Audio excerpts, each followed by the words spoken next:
नमस्कार. प्रकाश महाजन लावून 1 महिने लावून आहे. बरं. 1 महिने लावून आहे. 2 आळवण्या 2 फवारण्या घेतल्या. त्यामुळे फुटवा पण भरपूर झालाय आणि उंची पण वाढलेली आहे. फुटवे बघाल तर किती फुटवे झाले? फुटवे 1 2 3 4 5 6 7 8 9 10 11 फुटवे. आता हे निडो आहे बरोबर. आता याला पण जवळपास 1.5 महिना झाला तुटून. आता याची उंची किती आहे? जुनी 5 फूट आहे. 5 फुटाची उंची आहे. आणि याला फुटवे किती फुटले? फुटवे भरपूर आहे. भरपूर फुटवे. 1 2 30 फुटवे आहेत. आता निडो मातीमध्ये काय बदल झाला बरं? माती एकदम भुसभुशीत झाली.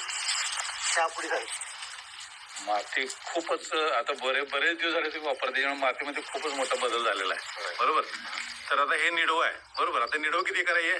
1 एकर आहे. आणि ती लागण कितीची ती? 1 एकर आहे. 1 एकर आहे. आता मला थोडासा कंपॅरिझनला शेजारचा ऊस बघूया की तुमच्यावर लागण केली आणि त्यांच्यात आणि तुमच्यामध्ये काय फरक पडला का नाही. आता ह्या लागणीमध्ये काय बदल आहे बघा. इथं वापरलेलंच नाही आहे. तर किती जी उंची आहे?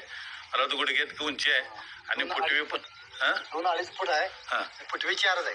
4च फुटवे आहेत. 3-4 असे फुटवे आहेत. असं दिसताना सुद्धा म्हणजे खूपच लहान आहे बरोबर. तर मला सांगा की आता तुम्ही बऱ्याच वर्षापासून वापरताय तर इतर शेतकऱ्यांना सल्ला तुम्ही काय द्याल बरं? वरिकेर हे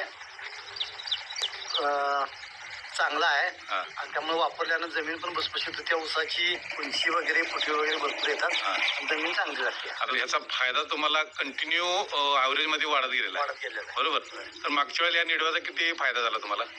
निडव्याचा तरी 1 एकरात 55 टन झाला. 1 एकरात 55 टन झाला म्हणजे खोडव्याचा निडव्याचा बरोबर. तर आता ह्याच्यामध्ये सुद्धा तुम्हाला ॲव्हरेज वाढेल बरोबर. प्रत्येक वर्षी वाढते. 10-15 टनाचा फरक पडतो. भुसभुशीत राहते आणि उत्पन्न पण भरघोस निघते बरोबर. तरी सगळ्यांनी वापरलं तरी फायदेशीर आहे. रासायनिक खत कमी करून याचा जर वापर केला तर जमीन आपली कायम जिवंत राहणार. बरोबर. धन्यवाद. नमस्कार. ठीक आहे. ओके.